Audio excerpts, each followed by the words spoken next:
ሰላም ሰላም ዩናይትዳውያን እንዴት ናችሁ? ቤተሰቦቻችን ሁሉ ሰላም ተገኘን። ዛሬ ቤተሰቦች እንግዲህ ከበርነማውዝ ጨዋታ በኋላ ይህ ልብ ሰንጣቂ ጨዋታ በጣም ውብ የነበረው ጨዋታ በጎሎች የታጀበና ግን ለደጋፊ እንደ ደጋፊ ብዙም ያልተደሰትንበት በፍጻሜው ዩናይትድ 3 ነጥብ ካጣበት ጨዋታ በኋላ ብዙ ነገር እየሰማን ነው። ቤተሰቦች እንግዲህ በጣም ብዙ ነገር በተለይ ማለት ነው ትላንት እንደው ያላያችኋቸው ትኩረት ይስባሉ። በትላንት ዜና ላይ ያላደረስኳቸው አንዳንዶቹን ነግሬያችኋለሁ። ግን አንዳንዶቹ ደግሞ ዛሬ የማመጣላችሁ መረጃዎች ትልቅ የሆነ ፍንጭ የሚሰጡ በዩናይትድ ቤት ቀጣይ በጣም በጣም ትልልቅ ለውጦች ሊኖሩ እንደሚችሉ ፍንጭ የሰጡ ነገሮችን ነው የማወራችሁ። ቡድን ውስጥ ስላለም እንደዚሁ ወቅታዊ ስሜት ተጫዋቾቹ ስለ አሰልጣኞቹ ምን ያስባሉ፣ ስለ ቡድኑ ፎርሜሽን ወይ ሲስተም ስለ አሰልጣኙ ምን አመለካከት አላቸው የሚለውን በግልጽ የሚነግሩን በመረጃ የተደገፈ ዜና ነው። ዛሬ የምነግራችሁ መረጃ ነው የማደርሳችሁ እና የዛሬው መረጃ ስለ ሩበን አሞሪም ቆይታ ሁሉ ሳይቀር በግልጽ ፍንጭ ይሰጣችኋል፣ ይነግራችኋል። ትላንት ኢንዲካ ላይ ያወጣው ዜና አለ። ሩበን አሞሪም ይሄ ሲዝን የመጨረሻው ዩናይትድ ሲዝን ነው።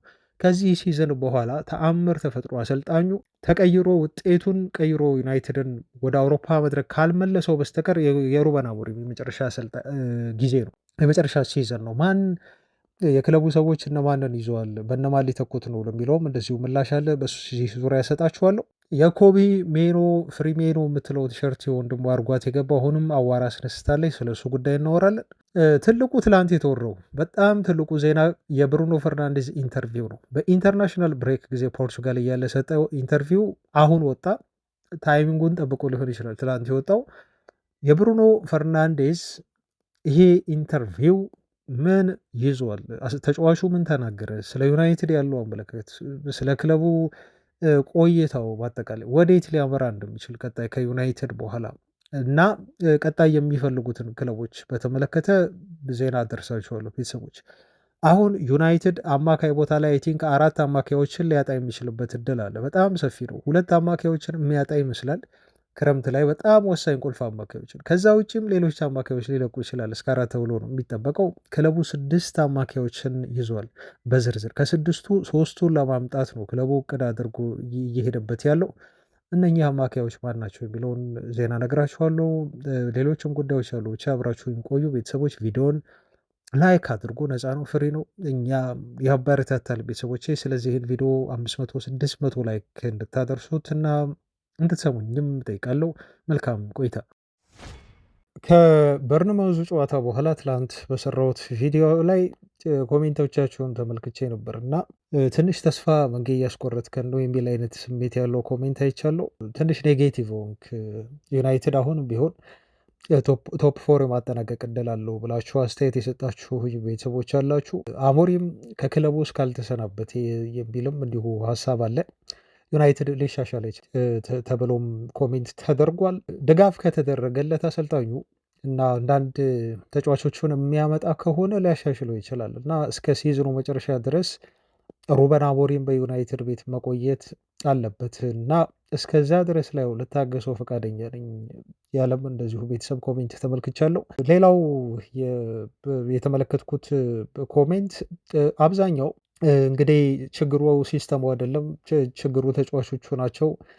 የሩበን አሞሪምም እንዲሁ ጥፋት አይደለም። የበርንማውዙ ጨዋታ ተጫዋቾቹን እንዲሁ የወቀሳችሁም አላችሁ እና ከበርንማውዙ ጨዋታ በኋላ ትላንት በሰራሁት ቪዲዮ ላይ ለጨዋታው ውጤት መበላሸት እንደው ማንንም መውቀስ አልፈልግም።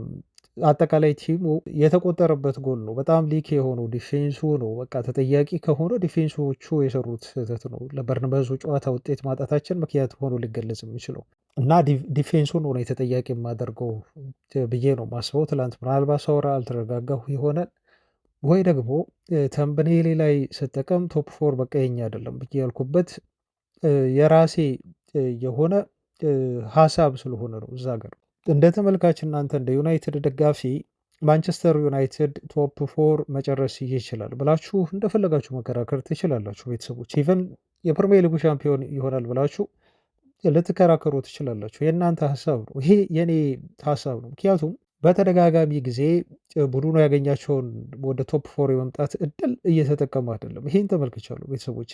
አሁንም ወደፊት ዩናይትድ እድል ያገኛል፣ ግን እድሉን ስለመጠቀሙ ዩናይትድ እርግጠኛ አይደለሁም። ቲሞች ነጥብ እየጣላሉ፣ ዩናይትድም እንደዚሁ እየጣለም አንዳንድ የነጥብ እያገኘ ኦፖርቹኒቲዎች ሊኖሩት ይችላሉ። ያን ኦፖርቹኒቲ ግን ቲሙ ለመጠቀሙ እርግጠኛ አይደለሁም። በዛ ምክንያት ነው እንደው ወደ ቶፕ ፎር ገብቶ አውሮፓ ሻምፒዮንስ ሊግ ለመሳተፍ ቲሙ ብቁ ነው ብዬ ያላሰብኩት። የግል አመለካከቴ ነው ቤተሰቦች፣ የግል ሀሳቤ ነው። ይሄ የግል ኦፒኒየን ነው። እዚህ ጋር እኔ ስላልኩ የሚሆን ነገርም አይደለም። ዩናይትድ ባላቅም ጥር የዝውውር መስኮት ላይ እኮ ክለቡ የሆነ የተለየ ውሳኔ ወስኖ እንደው ላለብን ክፍተት ትልቁ የአማካይ ክፍሉ ነው አይደል? ክፍተት ብለን የምንጠራው ትልቁ ችግር ያለው የዩናይትድ የአማካይ ክፍል ነው። እዛ ቦታ ላይ በሚፈጠሩ ክፍተቶች ምክንያት ነው ሁሉም ነገር በዜሮ እየተባዛብን የሚገኘው። ተከላካዩም እየተጋለጠ ያለው፣ ብዙ ጎል እየተቆጠረብን ያለው፣ አማካዩ ላይ ባለን በጣም የሳሳ ስኳድ ነው እና ያ ክፍተት የሚሸፈን ከሆነ እንደ አመራሩ የተለየ እርምጃ ወስዶ የተለየ ድጋፍ አድርጎ ለአሰልጣኙ የሚደግፉትና የሚያመጡለት ከሆነ ተጫዋቾች ዋይኖት ለምን አይቀየርም? ዩናይትድ ከቶፕ ፎር አይደለም ከዛም በላይ መፎካከር ይችላል። ቶፕ ቱ ወይ ቶፕ ስሪ ውስጥ ገብቶ የሚያጠናቅቅበት እድል ሊኖር ይችላል። ግን እንዴት አድርገው ይደግፉታል የክለቡ ባለቤቶች? ይሄንን ስለ አሰልጣኙ ለማድረግ አሁን ዝግጁ ናቸው ወይ የሚለው ላይ እርግጠኛ ስላልሆንኩ ነው። ለሩበን አሞሪም 150 ወይ 200 ሚሊዮን ፓውንድ መድበው በክረምት የዝውውር መስኮት ልክ ለፔፕ ጋርዲዮላ እንደተደረገው አይ ቲንክ የዛሬ ዓመት አካባቢ ብዙ ገንዘብ አውጥቶ የጥር የዝውውር መስኮት ላይ ተጫዋች እንዳስፈረመው ሴም ዌይ የዩናይትድ አመራሮች ለሩበን አሞሪም ያንን ያደርጋሉ ወይ? ይሄ ትልቅ ጥያቄ ነው። ሜቢ ሊያደርጉ ይችላሉ።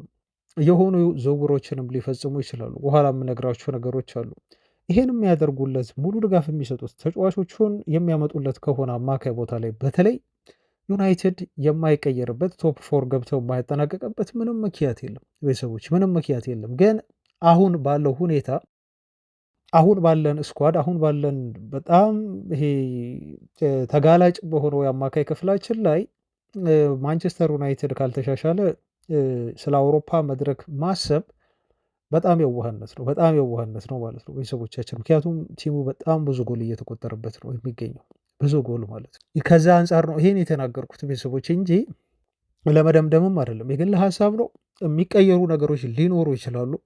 የሚቀየሩ ነገሮች ከቲሙ ጋር ደግሞ የኔም ሀሳብ ሊቀየር ይችላል ማለት ነው። ግን በጊዜ ሂደት እያየሁኝ ነው እንግዲህ ቲሙን ወቅታዊ የመጨረሻ የሲዞኑ ማጠናቀቂያ ልተነብይ የምችለው እንደ ወቅታዊ ሁኔታ ነው። አሁን ባለው ሁኔታ ግን አይመስለኝም ነው። ይሄ የግል ሀሳቤ ነው፣ የግል አመለካከቴ ነው። ቤተሰቦች እናንተ መቃረን ትችላላችሁ፣ የፈለጋችሁትን አስተያየት መስጠት ትችላላችሁ። እሱን እያየሁ ነው እና በጣም ሰፖርት የማደርገው የምቀበለው ነገር ነው እንደ ሀሳቤ። እናንተ ደግሞ ሀሳብ አደምጣለሁ፣ እኔም የማስበውን ነገር እናገራለሁኝ።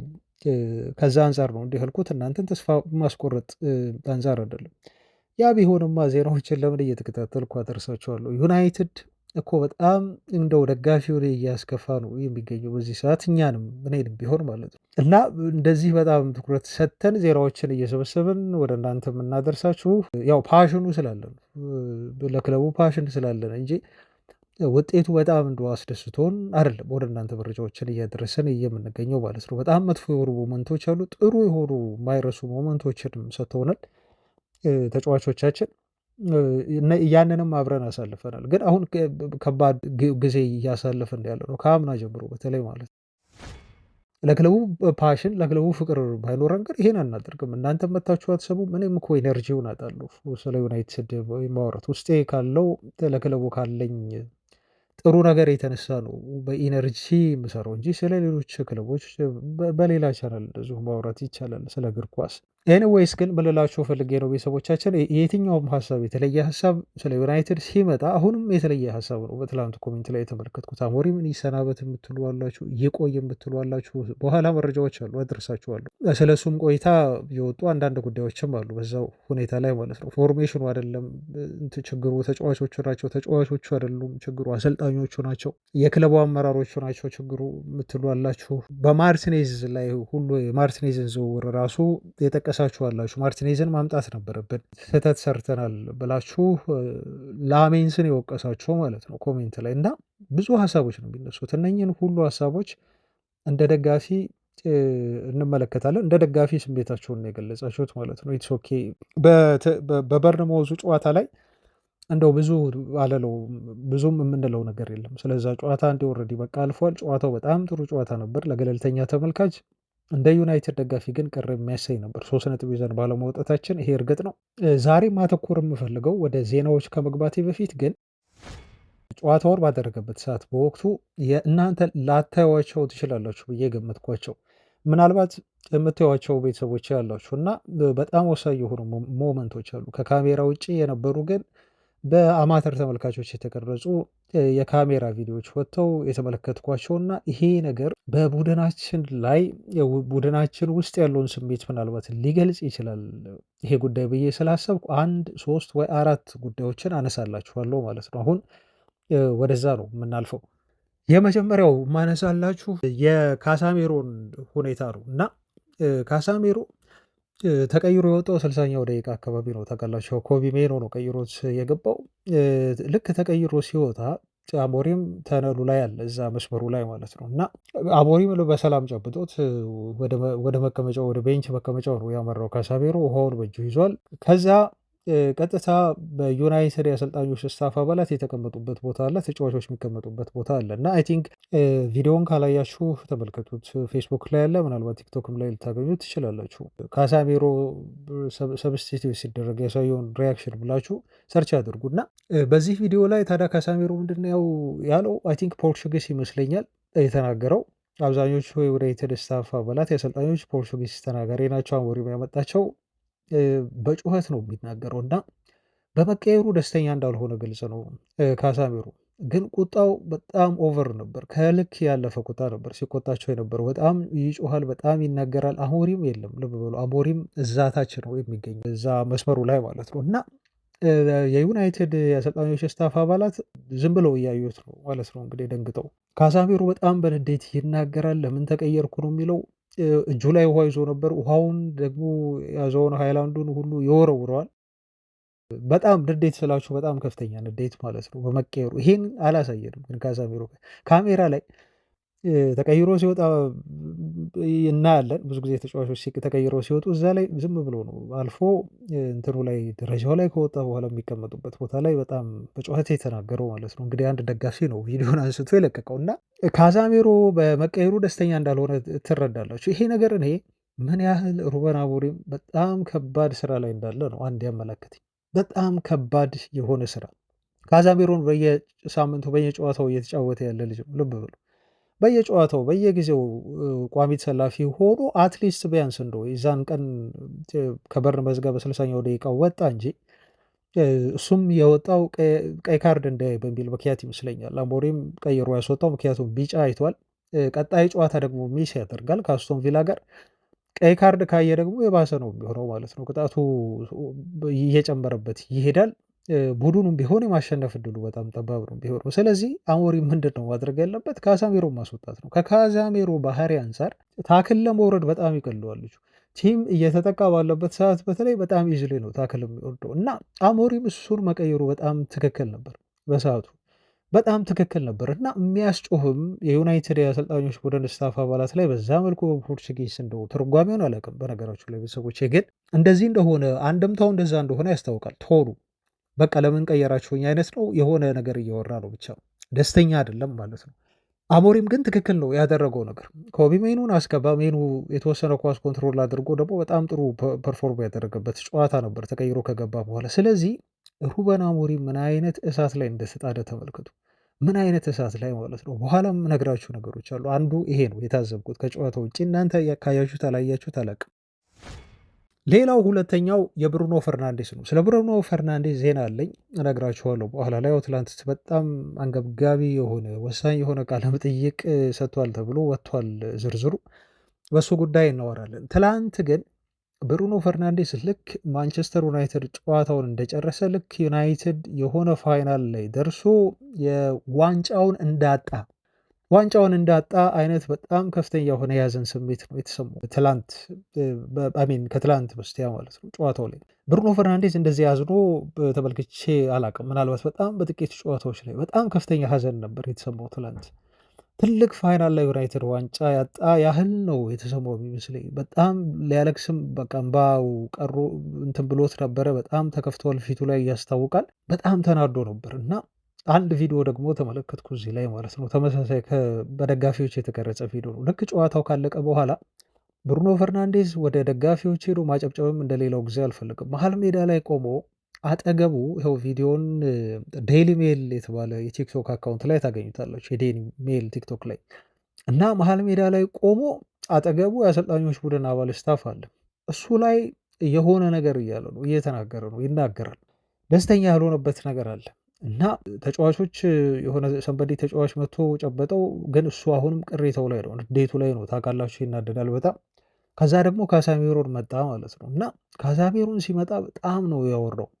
ይነግረዋል። ስለ ታክቲኩ ነው የሚነግረው። አይ ቲንክ ስለ ቡድኑ መዋቅር ነው፣ ስለ ፎርሜሽኑ ሊሆን ይችላል፣ ስለ ተጫዋቾች፣ በተለይ ስለ ተከላካዮች ዲፌንሲቭ ኦርጋናይዜሽንም ሊሆን ይችላል። አወራሩ እንደዛ ነው የሚመስለው። እጁን እያጠበበና እጁን እያሰፋ ነው ሲያስረዳው የነበረው ለካሳሜሮ። ቪዲዮውን ስትመለከቱ ታዩታላችሁ እና መጨረሻ ላይ እኔ ካሳሜሮንን የሚናገረው መስሎኝ ነበር፣ ካዛሜሮንን መስሎኝ ነበር፣ ግን ካዛሜሮን እንዳልሆነ ነው የተረዳሁት። አጠገቡ የነበረውን ሩበን አሞሪም ኮቺንግ ስታፍ አባል ነው እየተናገረ የነበረው ማለት ነው። እጁን ያወናጨፍበታል። ከአንዴም ሁለት ጊዜ ነው እጁን ያወናጨፈበት። ይህም ባህሪውን አልወደድኩም። ኦፍኮርስ ብሩኖ ፈርናንዴዝ ግልፍተኛ ነው አውቃለሁ፣ ግን በዛ ደረጃ የሆነ ሰንበዴ የሆነ ሰው ካሜራ እንደሚቀርጸው ያውቃል። የአሰልጣኝ ስታፍ አባላትን እንደዚህ እንደማመናጨቅ በሉት፣ በቃ አነጋገሩ እንደማመናጨቅ ነው እና ይሄ ቪዲዮ ወጥቶ እንደዚሁ ተመለከትኩ ትላንት ማለት ነው። ምናልባት እናንተ ያላያችሁት ነገር ሊሆን ይችላል። እና ለመንጌ ለምን አነሳሁ ካላችሁኝ እንግዲህ ይኸውላችሁ ቅድም የካሳሜሮን ነገርኳችሁ። አሁን ደግሞ ብሩኖ ፈርናንዴስ ተጨመረ። እነኚህ ሁለት ልጆች እንደው በኦፊሻል ባለሆነው ሁኔታ በተቀረጹ ቪዲዮዎች ወጥቶ የተመለከትነው ነገር በሩበን አሞሪም አንድ ይኸውላችሁ መላምት ነው፣ ግምት ነው፣ እርግጠኛ መሆን አልችልም። ምክንያቱም ብሩኖ ፈርናንዴስ ምን እየተናገረ እንደሆነ እዛ ጋር የሰማሁት ነገር የለም፣ ልሰማም አልችልም። ማንም ሰው ሊሰማም አይችልም። ግን በቡድኑ በአሰልጣኞች ስታፍ አባላት ደስተኛ እንዳልሆነ ወይ በፎርሜሽኑ ሊሆን ይችላል ወይ ቲሙን በተለይ ደግሞ የተከላካይ መስመሩን አሰልጣኙ በሚያዋቅርበት እጁን እያጠበበና እያሰፋ ሲያወራ ቲሙን ተከላካይ መስመር በሚያዋቅሩበት መንገድ እና በሚያሰለጥኑበት ኦርጋናይዝ በሚያደርጉበት መንገድ ደስተኛ እንዳልሆነ በቲሙ ያስታውቃል ማለት ነው። አነጋገሩ ቶታሊ ወደዛ ነው የሚያመራው። የአሰልጣኝ ቡድን አባሉን ከተናገረ ማለት ነው። አይ ቲንክ ስማቸውን አላውቅም። የሆነ ሰንበዲ ነው የአሰልጣኝ ቡድን ስታፍ አባል የሆነው አጠገቡ የቆመው የነበረው ማለት ነው ብሩኖ ፈርናንዴስ ጋር። ይሄ የሚያሳየው ካዛሜሮንም በዛ መልኩ ሩበን አሞሪም አሰልጣኞቹን ስታፍ አባላት ተቸ ማለት እንግዲህ ይኸውላችሁ ተጫዋቾቹ በአንዳንድ እንደ ሁሉንም ብዬ መናገር አልችልም። በአንዳንድ የሩበን አሞሪም ውሳኔዎች ሊሆን ይችላል፣ ፎርሜሽን ሊሆን ይችላል፣ ወይ ሲስተሙን የሚከተለውን መንገድ ሊሆን ይችላል፣ ቲሙን ኦርጋናይዝ የሚያደርግበት የሚያዋቀርበት ነገር ላይ ደስተኛ አይደሉም ማለት ነው። ልብ በሉ እነኚህ ሁለት ተጫዋቾች የዩናይትድ በጣም ወሳኝ ሲኒየር የሆኑ በጣም ወሳኝ ልምዱ ያላቸው ተጫዋቾች ናቸው። እንኳን እነሱ እንደዚህ በቁጣ ሊናገሩ ቀርቶ ሌሎች ተጫዋቾችን እንደ ታዳጊዎችን ማስተማርና መናገር ያለባቸው ሁለት ተጫዋቾች ናቸው። አሁን እነኚህ ተጫዋቾች ደስተኛ ካልሆኑ ሩበን አሞሪምና አሰልጣኝ ቡድን አባላቶቻቸው እንግዲህ ዩናይትድ ቤት ምን እንደሚፈጠር መልበሻ ክፍል ውስጥ ቲቦ እንግዲህ አንድ አይደለም ማለት ነው። ምክንያቱም ሌሎች ብዙ ቅሬታ ያላቸው ተጫዋቾች እንዳሉ በዩናይትድ ቤት ውስጥ ደግሞ አሁን ታውቃላችሁ። ቀጣይ የምመጣላችሁም አለ ከነ ማኑኤል ኡጋርቴ ጀምሮ ማንሳት ትችላላችሁ። ቤተሰቦች እየተሰለፉ ያልሆኑ ልጆች አሉ። ከነ ዘርክዚም እንደዚሁም እሱን ማንሳት የምትችሉት ተጫዋች ነው። የዋዛ ተጫዋች አይደለም፣ ግን እየተጫወተ ያልሆነ ልጅ ነው። የኮቢ ሜኖ ጉዳይ አለ፣ ዜና አለኝ እንዲሁ ተሰራላችኋለሁ አሁን ማለት ነው። ቀጣይ እነኚህ ሁሉ ተጫዋቾች በዩናይትድ ቤት ከዚህ በፊትም ሩበን አሞሪም ሳይስማማቸው ቀርቶ ከክለቡ ያሰናበታቸው ተጫዋቾች እንዳሉ ታውቃላችሁ። እና የሆነ ሰምቲንግ ልክ አይደለም፣ የሆነ ትክክል ያልሆነ ነገር አለ እና በእነኚህ ሁለት ቪዲዮዎችን የሸተተኝ ነገር ከዚህ በፊት ሲወራ እንደነበረው በሩመር ደረጃ ስንሰማው የነበረው አንዳንድ ተጫዋቾች በአሰልጣኙ ፎርሜሽን ደስተኛ አይደሉም የሚለውን ነገር የሚያጠናክርልን ቪዲዮ ነው፣ የሚያጠናክርልን መረጃ አድርጌ ነው እኔ እየወሰድኩት ያለሁት ማለት ነው። ቤተሰቦች እናንተ እንዴት እንደተረዳችሁት አላውቅም። ሀሳብ ካላችሁ በኮሜንት ላይ ልሰጡኝ ትችላላችሁ። እነኚህ ሁለት ቪዲዮ በቀላሉ የሚታዩ አይደሉም ብዬ የወሰድኳቸውና እንደው ለውይይት ያነሷቸው ሁለት የመነሻ ቪዲዮዎች ናቸው። ሌላኛው ሶስተኛው ቪዲዮ እንደዚሁ እዛው የአሰልጣኞች አባል ስታፍ የሚቀመጡበት አካባቢ የተነሳ ቪዲዮ ነው። ሩበን አሞሪም ይመጣል። በጣም ተናዶ ነው ከላዮኑ የተች ላዮኑ ላይ መጥቶ ለመቀመጥ እየሞከረ የሚገኘው። አይ ቲንክ ቪዲዮውን አግኝታችሁ አይታችሁት ሊሆን ይችላል እና ፖርቹጊስ ነው የሚናገረው አሞሪም። ንግግሩም ሌኒዮሮ ምን እየሰራ ነው? ኳሱ ለ30 ደቂቃ ያህል ሜዳ ላይ እየተንከባለለ ነው ብሎ ነው የሚናገረው። እንግዲህ አጋድኖት ይሆናል። ለ30 ደቂቃ ያህል ማለቱ ለረዥም ጊዜ ኳሱ ሜዳ ላይ እየተንከባለለ ነው የሚገኘው እና ሌኒዮሮ ለምንድን ነው ዲሳይድ ያላደረገው? ለምንድን ነው በፍጥነት ያልወሰነው? ምን እየሰራ ነው ዮሮ የሚል ቅሬታ እያቀረበ ነው ማለት ነው። አጠገቡ ላሉ የአሰልጣኞች ቡድን አባላት ነው እንደዚህ ያለ ሩበን አሞሪም በንዴት እየተናገረ የሚገኘው ማለት ነው። ይሄም እንግዲህ ልዩ ቪዲዮ ነው የተቀረጸው በተመለካች ነው። እዛው ከነሱ ኋላ ከአሰልጣኝ ቡድን አባላት ኋላ ጨዋታውን ሲከታተሉ በነበሩ የዩናይትድ ደጋፊዎች የተቀረጸ ቪዲዮ ነው ማለት ነው እና ተናዶ ነው የሚመጣው። ከዛ ከመጣ በኋላ ደግሞ አጠገቡ ላለው አሰልጣኝ ቡድን አባል ነው ኳሱ እኮ ለ30 ሰከንድ ያህል መሬት ላይ ሮል እያደረገ ምን እያደረገ ነው? ሌኒዮሮ ምን እየጠበቀ ነው? የሚል አይነት ቁጣ ነው ማለት ነው የሚናገረው እና ይህም ነገር የሚያሳየኝ እና የጠቆመኝ ቅድም ከነገርኳቸው ቪዲዮ ጋር በተያያዘ አሰልጣኙ በአንዳንድ ተጫዋቾች ደስተኛ እንዳልሆነ ስቲል ሩበን አሞሪም እንደው የሚፈልገው እንደው ቲሙን አጠናክር ከተባለ በቲሙ ውስጥ ሊቀይራቸው የሚችላቸው ብዙ ተጫዋቾች ሊኖሩ እንደሚችሉ አሁንም ለእሱ ሲስተም እሱ በሚፈልገው ደረጃ ተጫዋቾች እየተጫወቱለት እንዳልሆነ የሚያመላክት ነው። ኦፍኮርስ ተከላካዮቹ ስህተት ሰርተዋል በበርንማውዙ ጨዋታ ዕለት። ግን እኔ በተከላካዮቹ መፍረድም እንዲሁ አልፈለኩም ከእድሜያቸው አንጻር። አንድ ቤተሰብ እንደውም ኮሜንት ሰጥተህ ነበር እና ዩናይትድ ብቸኛው ቡድን ነው 19 ዓመት ሁለት ሴንተር ባኮችን የተጠቀመ ብለኸኛል እና ትክክል ነህ። ተከላካይ ምናልባት አንድ በጣም በሳልና ኤክስፔሪንስ ያለው ተከላካይ አድርገህ ወይ አንድ ግፋ ቢል የ20 ወይ 19 ዓመት ተከላካይ ትጠቀማለህ እንጂ ሁለት የ19 ዓመት ተከላካይ ተጫዋቾችን አትጠቀምም። ይሄ በጣም ሪስክ ነው።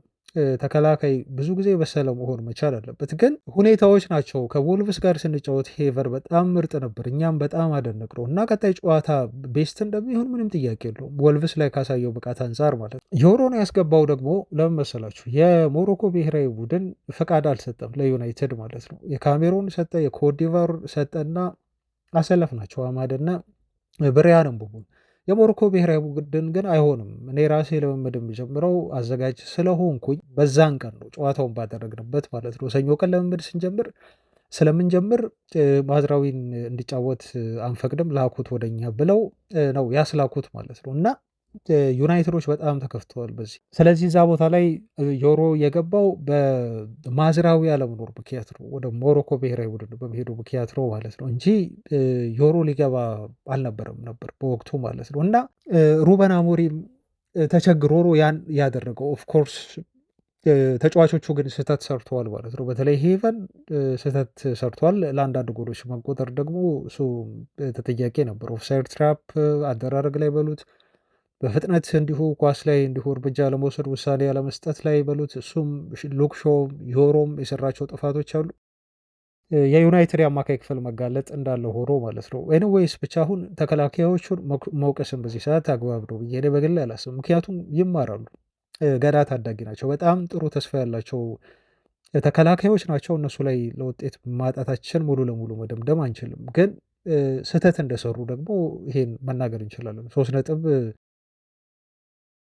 እንዳጣን በተከላካዮቹ አንዳንድ ስህተቶች 3 ነጥብ እንዳጣን ደግሞ ግልጽ ነው። ይሄን እኔ መደበቅ አልችልም እና አሞሪምም ፍራስትሬሽኑን በዛ ሰዓት ገልጿል ማለት ነው ይሄን ጉዳይ። እሱም ደስተኛ አይደለም። ተጫዋቾቹም ቅድም እንደነገርኳችሁ በአንዳንድ ፎርሜሽኖቹ እና ቅድም ባልኳችሁ ምክንያቶች ብቻ አሰልጣኙን ላይ ደስተኛ ያልሆኑበት ነገር አለ። ይሄ ታዲያ ጥሩ ሽታ የለውም ቤተሰቦች፣ ጥሩ ሽታ የለውም። ሌላው እንደው እዚህ ጋር የምጨምርላችሁ ነገር የኮቢ ሜኖ ጉዳይ ነው። አሁን የኮቢ ሜኖን ጉዳይ ወንድሙ ሆን ብሎ ፕሮፐዝሊ ያደረገው ነገር እንደሆነ እኔ አምሹር በጣም እርግጠኛ ነኝ። ቤተሰቦች በዚህ ጉዳይ ፍሪ ኮቢ ሜኖ ብሎ ትላንት በጣም በጨረፍታ ነው ያነሳሁት፣ ግን ብዙ ጋዜጦች ትላንት በደንብ አብላልተውት ሲያወሩት ነበረ እና ሆን ብሎ ያን ፍሪ ኮቢ ሜኖ የሚለውን ቲሸርት አሰርቶ እንደመጣና ተጫዋቾች እንደው የሚያሟሙቁበት ቦታ አለ ታውቃላችሁ፣ ሊቀየሩ ሲሉ በኦልድ ትራፎርድ እና ያ ቦታ ማለት በጣም ቁልፍ ቦታ ነው። በጣም ትኩረት የሚስብ ቦታ ነው። ተጫዋቾች ወደ ውስጥ የሚገቡበት ቦታ ነው። ፕላስ የሚያሟሙቁበት ቦታ ነው። እሱ የመጣው የቱ ጋር መሰላችሁ? እነሱ ከሚያሟሙቁበት ኋላ አለ እንደ አጥር ነገር አለ፣ የተወሰነ አጥር ነገር ማለት ነው። ተመልካቾች እንዳይገቡ ወደ ሜዳ የሚከላከል እሱ ጋር ነው የመጣው። እሱ ጋር መጥቶ ፊቱን ወዴት ነው ያዞረው? ወደ ተመልካቾች ነው ያዞረው። ይኸው ፎቶውን ታዩታላችሁ እዚህ ላይ። ፊቱን ወደ ተመልካች ወደ ደጋፊ ያዙሮ ነው የቆመው፣ ወይም ለፎቶ ፖዝ ያደረገው ማለት ነው። እና ይሄ ማለት ምን ማለት ነው? ትኩረት ፈለጋ ነው። ኖርማሊ ፍሪ ኮቢ ሜኖ ብሎ ወይ ጃኬት ለብሶ ዝም ብሎ እንደ ማንኛውም ተራ ተመልካች ከደጋፊዎች ጋር ተቀላቅሎ ጨዋታውን አይቶ አይደለም የሚሄደው። ሆም ብሎ ፐርፐዝሊ መጀመሪያ ያስበበት ስለሆነ ነው ይህን ተዘጋጅቶ ያደረገው ነገር መሆኑን የምትረዱት ማለት ነው። የኮቢ ሜኖ ወንድም እና አዋራ አስነሳ። በኋላ ላይ ብዙ ጋዜጦች ነው የተቀባበሉት። ትላንት በደንብ አውርተውበታል ይህን ጉዳይ ላይ ማለት ነው። እና ያለ ኮቢ ሜኖ እውቅና ነው እሱ ሳያቅ ነው ወንድሙ እንደዚህ ያደረገው ብላችሁ የምትሉኝ ከሆነ እጠራጠራለሁ። ቤተሰቦች ያውቀዋል ቶታሊ። በኋላ ላይ ደግሞ ኮቢ ሜኖ ራሱ ይህንን ፖስቶታል። አሁን ጋዜጦች በሙሉ ስለዚህ ጉዳይ እያወሩ ነው። ኮቢ ሜኖ ላይክ አደረገው ይሄን ፖስት። አሌሃንድሮ ጋርናቾም ላይክ አደረገው። ቼልሲ ሄዶ አያርፍም እኮ እሱም። ቤተሰቦች ቼልሲ ትላንት ጨዋታ አለበት። እሱ ጨዋታው ላይ ከማተኮሩ ይልቅ የኮቢ ሜኖ እንደዚህ ፖስት ፍሪ ኮቢ ሜኖ የሚለውን ጋርናቾም ላይክ አደረገ ማለት ነው። ዩሲ ተመልከቱ እንግዲህ ራሱ ተጫዋቹም ላይክ አድርጎታል ተብሏል ይሄን ፖስት። እና መልእክት የለውም ወይ ብላችሁ ነው የምታስቡት ቤተሰቦች? መልእክት የለውም። ኦፍኮርስ ጥሩ ነው በ60 ደቂቃ ተቀይሮ ገብቶ፣ ግን ያሳየው እንቅስቃሴ በተለይ ከበርንመዝ ጋር የነበረው ነገር የኮቢ ሜኖ ጥሩ ነው። እኔ ወድጄዋለሁ። ይህን ያህል ከዚህ በፊት እንደነበረው በጣም የሚያስከፋ አልነበርም። እና ክለቡ ላይ ግን ጫና ለማሳደር ጥረት እያደረገ እንደሆነና በዩናይትድ ቤት ደስተኛ እንዳልሆነ ግን እርግጠኛ መሆን ትችላላችሁ፣ ከወንድሙ ድርጊት በኋላ ማለት ነው፣ ከዛ ፖስት በኋላ። እና ይሄ ነገር ከበርንማውዙ ጨዋታ የታዘብነው ነገር ነው ማለት ነው። ምልክቱ ጥሩ ያልሆነ እና አንድ ሁለተኛ ነገር ደግሞ ሩበን አሞሪም ምን ያህል እነኝህን ተጫዋቾች ማኔጅ የማድረግ የተለያዩ ተጫዋቾችን ባህሪ፣ ብሩኖ ፈርናንዴዝ ባህሪ በጣም ከባድ እንደምታውቁት፣ በጣም ከባድ። እኔ ተጫዋቹን አደንቀዋለሁ ስቲል አሁንም ቢሆን ብሩኖ ፈርናንዴዝን የምትወዱታላችሁ። እኔም የዩናይትድ ሀርት ቢት ነው ብዬ ነው ማስበው። በጣም ነው ማደንቀው ለዩናይትድ በሰጠው ነገር፣ ለዩናይትድ ባለው ስሜት በጣም አፕሪሺየት አደርገዋለሁ። ግን በግል ባህሪው እኔ ደስተኛ አይደለሁም፣ ሁሌም ነው የምለው። ይሄ ማለት ብሩኖ ፈርናንዴዝን ለብሩኖ ፈርናንዴዝ የተለየ ጥሩ ያልሆነ አመለካከት አለኝ ማለት አይደለም። ቤተሰቦች የለበበሉ በግል የነጭንጭ ባህሪው ቅድም የነገርኳችሁ ነገር አለ። ልክ እንደዛ አይነት ባህሪው ማለት ነው። አንድ እሱ ነው። ሌሎች ተጫዋቾችም አሉ። ካሳሜሮ ብያቸዋለሁ። ካሳሜሮ ፊት ለፊት ሩበን አሞሪምን አልተናገረውም እንጂ የአሰልጣኝ ቡድን ስታፍ አባላቶቹ ለአሞሪም እንዲነግሩት እያደረገ ነው። ይነግሩት ይሆናል አለቃ፣ ወይ ቪዲዮን እያ ይሆናል። አያችሁ እነኚህ ልጆች ነው። የኮቢ ሜኖ ጉዳይ አለ። የማኑኤል ኦጋርቴ እንደዛ ፊት መከስከስ አለ። እስቲ ያስቡት። ጆሹዋ ዘርክዚ እንደውም ደህና ነው እሱ፣ ብዙ አይነጫነጭም። ከዚህ በፊት በዩናይትድ ቤት ማኔጅ ያደረጋቸውን ተጫዋቾች ተመልከቱ። እነ ጋርናቾ፣ እነ ሳንቾ፣ እነ ማነው ሰው ማርከስ ራሽፎርድ፣ እስቲ ተመልከቱ። እነኚህ ልጆች ነው ማለት ነው ሩበን አሞሪም የእነኚህ ልጆች ባህሪ ካራክተር ነው ሁሉ ማሰልጠን ያለበት። ምን ያህል የዩናይትድ ስራ ከባድ እንደሆነ ለአሰልጣኙ በተለይ ከበርንማውዙ ጨዋታ በኋላ እንዲሁ ባየኋቸው ቪዲዮዎች እንደዚሁ አረጋግጫለሁ ማለት ነው። አሰልጣኙ በጣም እየተፈተነ ነው ያለው። ምናልባት የዓለማችን በጣም ከባዱ ስራና ኃላፊነት ማንቸስተር ዩናይትድን ማሰልጠን ነው የሚመስለኝ። ብቻ ኤኒዌይስ አሁን ዩናይትድ የወጡ አሁን መረጃዎችን አሰልጣኙንም የተመለከተ አሉኝ። ወደ እነሱ ብናልፍ ይሻላል። ቤተሰቦች ቼክ እንቀጥል። ቤተሰቦች የኢንዲ ካሊያን ዜና ደግሞ ላድረሳችሁ። ይሄ ትልቅ የሆነ ኤክስክሉሲቭ ዜና ነው። እንደ ቦምብ ሼል ቁጠሩት። ማንቸስተር ዩናይትድ ቤት ውስጥ አሁን ሩበን አሞሪምን ለመቀየር ሀሳብ አለ። ኤክስክሉሲቭ ብሎ ነው በትዊተር ገጹ ላይ ያወጣው። ሩበን አሞሪም ዩናይትድን ከዚህ ሲዝን በኋላ ይለቃል ብሎ እሱ መረጃውን ይዞ ወጥቷል። ኦሊቨር ግላስነር እንደዚሁ ስራውን ለመያዝ ለመቀበል ከሩበን አሞሪም ዝግጁ ናቸው ብሏል። ምክንያቱም ይሄ ሲዝን ከተጠናቀቀ በኋላ ግላስነር ከክሪስታል ፓላስ አሰልጣኝነታቸው ስለሚለቁ ማለት ነው። እና ጊዜያዊ በማንቸስተር ዩናይትድ ቤት ውስጥ ዩናይትድን ማን ሊያሰለጥን ይችላል የሚለው የአሰልጣኞች ዝርዝር ሊስት እንደዚሁ ተዘጋጅቷል ነው እሱ የሚለው። እና ሩበን አሞሪም የማንቸስተር ዩናይትድ አሰልጣኝ አይሆኑም ቀጣይ ሲዝን ላይ እንደ ኢንዲ ካሊያ ዘገባ ከሆነ ቤተሰቦች። ይሄ ከበርነማውዙ ጨዋታ በኋላ ያወጣው መረጃ ነው ማለት ነው። እና የክለቡ አመራሮች እንደው በይፋ ነው ያለው። የክለቡ አመራሮች በይፋ ሩበን አሞሪም በዩናይትድ አሰልጣኝ ሆኖ እንደሚቀጥል ቢያወሩም ወይ አሰልጣኙ ሊሰናበት ነው ከክለቡ ሊለቅ ነው የሚለውን ዜና ዲናይ ቢያደርጉትም ግን ያለው እውነታ እና የክለቡ አመራሮች እሳቤ እና ያገኘሁት መረጃ ነው የሚለው እሱ እንደሚለው ከሆነ ከኔ ምንጮች በውስጥ ግን የዩናይትድ ሰዎች ሩበን አሞሪም ማንቸስተር ዩናይትድን ለመምራት ማንቸስተር ዩናይትድንን ወደ ፕሪሚየር ሊግ ዋንጫዎች ለማሸጋገር ትክክለኛው አሰልጣኝ አይደለም ብለው ያምናሉ ብሎ ቤተሰቦች ይህን ዜና ይዞ ወጥቷል እሱ እና ኦሊቨር ግላስነር ናቸው የዩናይትድን የአሰልጣኝነት መንበር ከሩበን አሞሪም ለመረከብ ቀጣይ ሲዝን ላይ የተዘጋጁት እና ክለቡ የሚያመናባቸው ሰው ብሎ ይናገራል ማለት ነው። እና ክሪስታል ፓላስን ይለቃል ይሄ አሰልጣኝ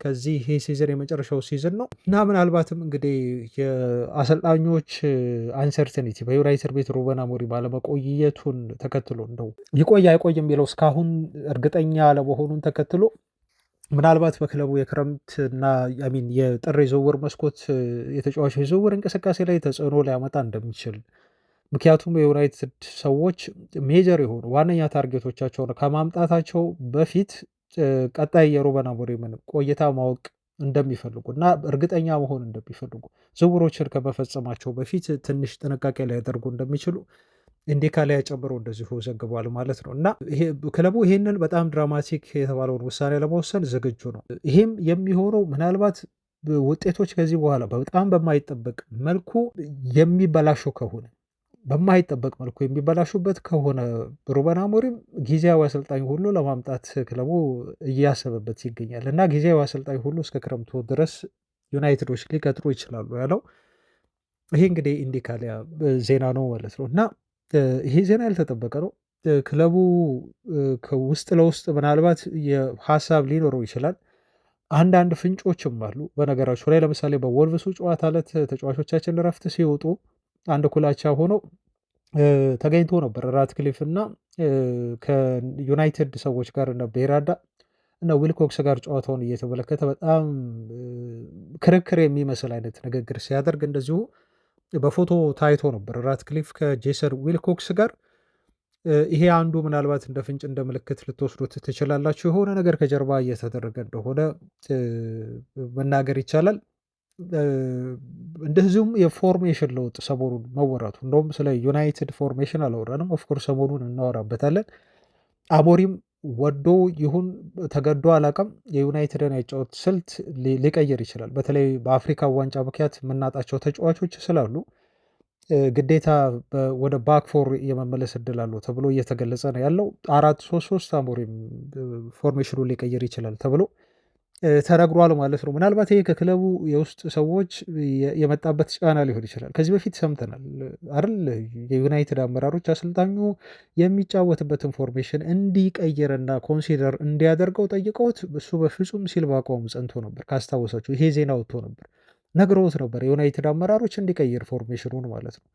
እና ፖፑም ቢሆን አያስቀይረኝም ብሎ አሞሪም ተናግሮ ነበር። አይ ቲንክ አሁን ግን ተገዶ ይሁን አላቅም ቤተሰቦች ተገዶ ይሁን ወይስ ደግሞ እንዲሁ በአሰልጣኙ ፍላጎት በራሱ ተነሳሽነት ይሁን አላቅም፣ ግን ሩበን አሞሪም ኢንፎርሜሽኑን እንደሚቀይርና ይሄ በባክ ስር የሚጫወተውን ነገር ሊተው እንደሚችልና ወደ መደበኛው ባክፎሩ ሊመለስ እንደሆነ ዘገባዎች እየወጡ ነው ያሉት። ይሄም ምናልባት አንዱ ትልቁ ያልተጠበቀ ለውጥ ነው። ምክንያቱም አሰልጣኙ ፖፕ እንኳን አያስቀይረኝም ብሎ ነበር ሀሳቡን እና ከጀርባ ብዙ ነገሮች እንዳሉ ነው ይሄ የሚጠቁማቸው ማለት ነው። እና የብሩኖ ፈርናንዴዝ ደግሞ ቀጣዩ ትልቅ አመላካች የሆነ ፍንጭ ነገር ነው። ብሩኖ ፈርናንዴዝ ትላንት የሰጠው ኢንተርቪው አለ። እንደውም አሁን በቀጥታ ወደሱ ነው የማልፈው ቤተሰቦች እና ይሄ ኢንተርቪው ብሩኖ ፈርናንዴዝ የሰጠው ኢንተርቪው እንዲሁ በቀላሉ ታይቶ የሚታለፍ አይደለም እና የክለቡ አመራሮችን የክለቡ ባለቤቶችን ሁሉ ሳይቀር የተናገረበትን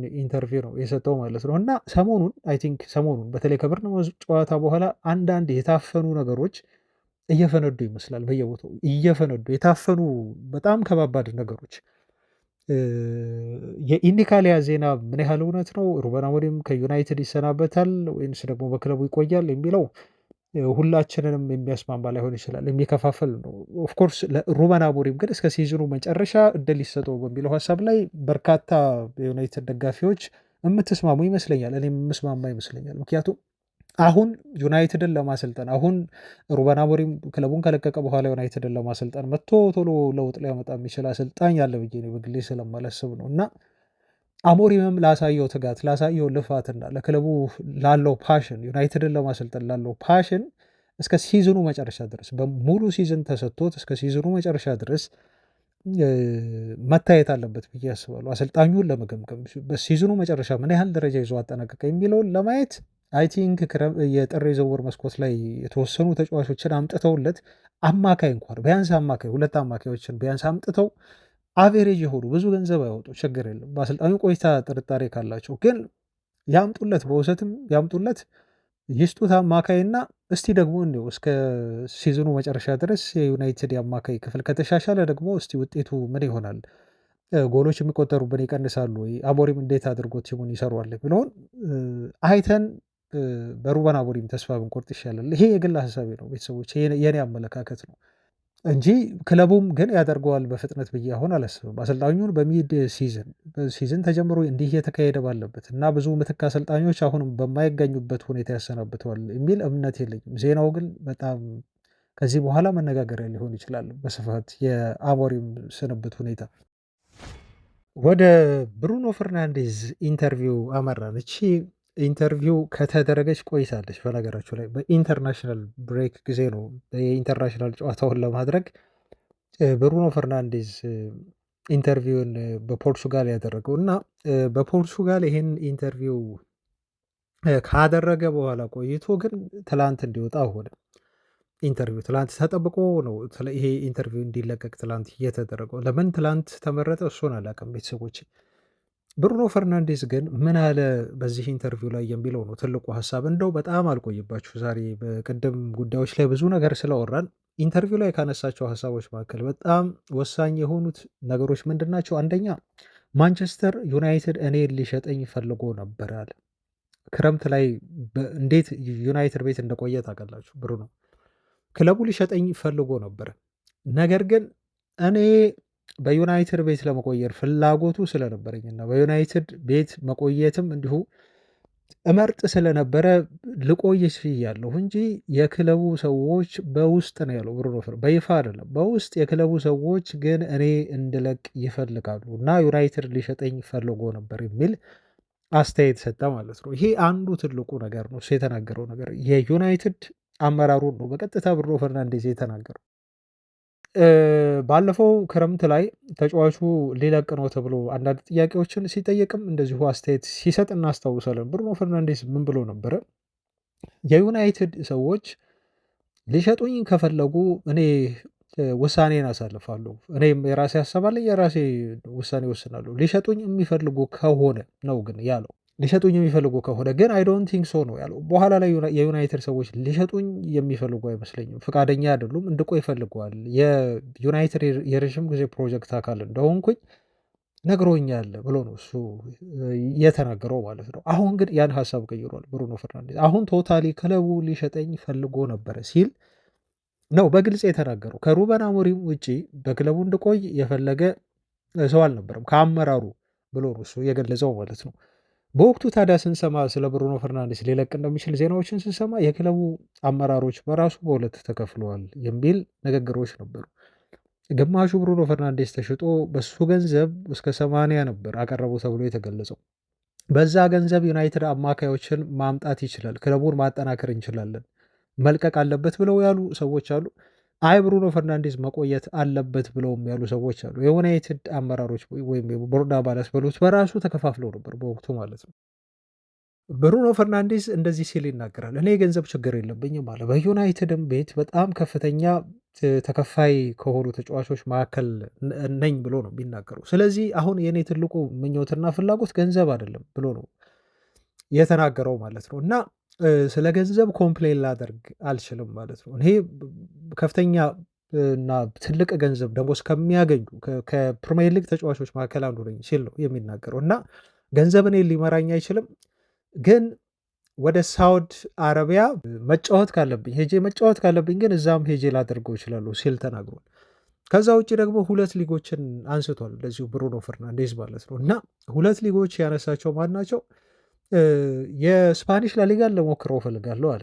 የስፓኒሽ ላሊጋን በጣሊያንም ሄጄ እንደዚሁ አንድ ዋንጫ ባነሳ ደስ ይለኛል በጣሊያን ሴሪያ ብሎ ተናገረ። አሁን ይሄ ፐርሰናል አምቢሽኑን ነው የሚናገረው ምኞቱን ነው ማለት ነው ብሩኖ ፈርናንዴዝ። እና የስፓኒሽ ላሊጋንም ሄጄ በሞክረው ብጫወት እዛ ደስ ይለኛል፣ በጣሊያን ሴሪያም እንደዛው ሄጄ ሴሪያ ዋንጫ ሻምፒዮን በሆን ብዬ እመኛለሁ ደስ ይለኛል ሲል ነው የተናገረው። እና ንግግሮች ሁሉ በጣም ከባድ ናቸው። ከጣሊያን ጋር ኮኔክሽን አለኝ አለ። ምክንያቱም ልጄን ያገኘሁት እዛ ነው፣ አንዷን ልጅ የወለድኩት እዛ ነው ጣሊያን ነው። ስለዚህ ከጣሊያን ጋር ለየት ያለ ኮኔክሽን አለኝ፣ ስፓኒሽንም ላሊጋ ወደዋለሁ ነው የሚለው።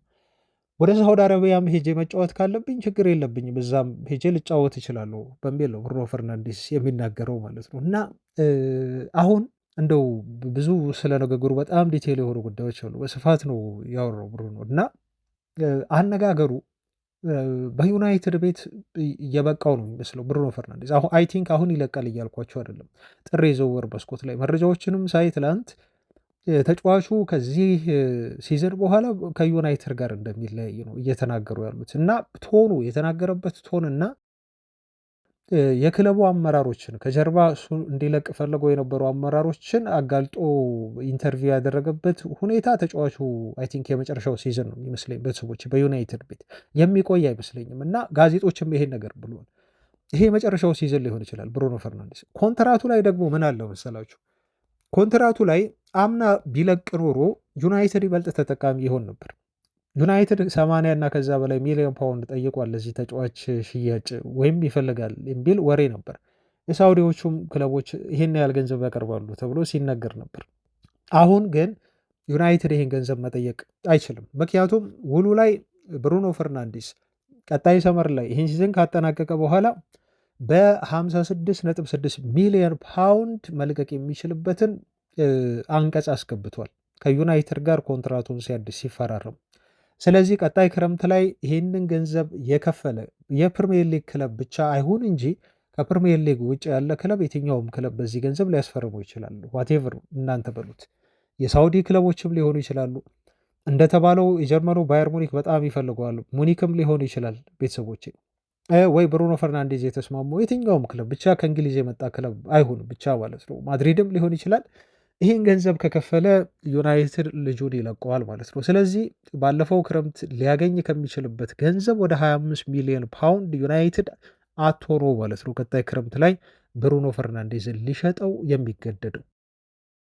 ተጫዋቹ ከዓለም ዋንጫው በኋላ ነው ውሳኔ ያሳልፋል ተብሎ የሚጠበቀው። ቤተሰቦች ልብ በሉ። ግን ከዓለም ዋንጫው በኋላ የመጨረሻው ውሳኔው ብሩኖ ፈርናንዴዝ ከዩናይትድ ጋር መለያየት ሊሆን እንደሚችል ትልቁ ምክንያቱም የሆነ ሀገር በትልቅ ደረጃ ከሆነ አውሮፓ ውስጥ ከሆነ የሆነ ቦታ ላይ የሆነ ክብርና የሆነ ዋንጫ ማግኘት ስለሚፈልግ ብሩኖ፣ ለገንዘብ ከሆነ ደግሞ ገንዘብ የሚፈልግ ከሆነ ደግሞ ወደ ሳውዲም ኢቨን ሄዶ መጫወት ችግር እንደሌለበት መናገሩን ፍንጭ መስጠቱን ተከትሎ ምናልባት ይሄ አይ ቲንክ የመጨረሻው ሲዝን ሳይሆን አይቀርም በዩናይትድ ቤት ማለት ነው። አሁን ዩናይትድ ቤት ውስጥ የሁላችሁ በይፋ እሱን እንዲሸጥ ወይንም ብሩኖ ፈርናንዴዝ አንተ በቃ ልቀቅና እኛ እየተደራደረ ነው ሂድ ብለው ብሩኖ ፈርናንዴዝን ለመሸጥ እየተደራደሩ እንዳልሆነ ያስመሰሉት የክለቡ ሰዎች ብሩኖ ፈርናንዴዝ እንደሚለው ከሆነ የደጋፊን ባክላሽ ፈርተው ነው።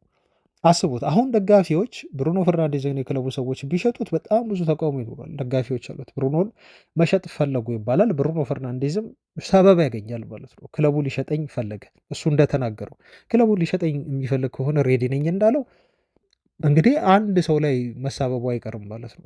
አያችሁ፣ ወይ ክለቡ ላይ ይሳበባል በብሩኖ መልቀቅ ምክንያት፣ ወይ ደግሞ ራሱ ብሩኖ ላይ ነው ሊሳበብ የሚችለው። ወይ ብሩኖ ፈልጓል ይባላል፣ ወይ ክለቡ ፈልጓል ገፍቶታል ነው የሚባለው። ስለዚህ አሁን የተጠባበቁ ነው የሚመስለው። ብሩኖና ክለቡ ተጠባብቋል። አሁን ብሩኖ ዩናይትድን ለመልቀቅ ምክንያት እየፈለገ ነው የሚገኘው።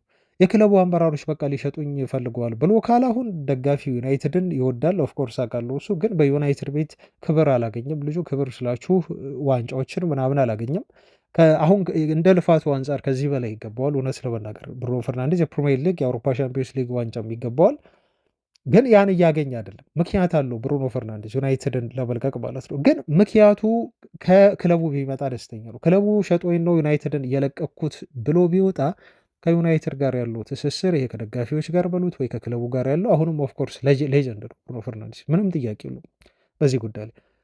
ግን አሁን ማን የመጀመሪያውን ኃላፊነት ይውሰድ ነው? ዩናይትዶች እንሸጥሃለን በቃ አውጥተን ሸጥህ፣ ስለዚህ ሂድ ብለው ተጫዋቹን በይፋ ሊሸኙት አይፈልጉም። ብሩኖ ፈርናንዴዝም በቃ እኛ ከዚህ በኋላ ዩናይትድን መልቀቅ እፈልጋለሁ ብሎ ተጫዋቹ በይፋ እንዲሸጡት ለክለቡ ጥያቄ አያቀርብም ማለት ነው። አያችሁ፣ ይሄም ችግር ያመጣል፣ በክለቡም በኩል ችግር ያመጣል። ይሄ ጉዳይ አሁን መፈንዳቱ አይቀርም። አሁን እየፈነዳ ያለ ይመስለኛል ቤተሰቦች እና አይ ቲንክ የብሩኖ ፈርናንዴዝ የዩናይትድ ቆይታ አጭር ይመስለኛል። በቃ ይሄ ሲዝን ብቻ አይ ዶንት ቲንክ ጥር ላይ አይሆንም ቤተሰቦቼ።